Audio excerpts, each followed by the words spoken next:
Hi, I am from PC Error Detective. Today I will show you how to clear Windows Update cache in Windows 11 step by step to help fix update issues and free up space. Step 1.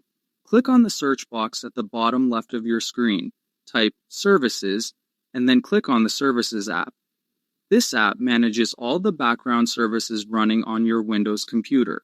Step 2. In the Services window, scroll down the list and find Windows Update, then double-click on it to open its properties. This service handles downloading and installing updates on your PC. Step 3. If the service is running, click on the Stop button to temporarily stop it. Then click Apply and OK. Stopping the service is important so that you can safely delete the update files. Step 4. Open File Explorer.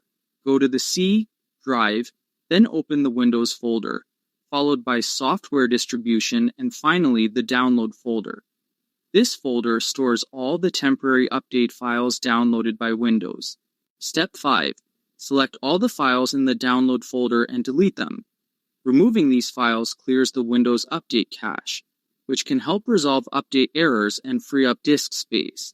Thanks for watching, and don't forget to subscribe to the PC Error Detective channel for more helpful tips.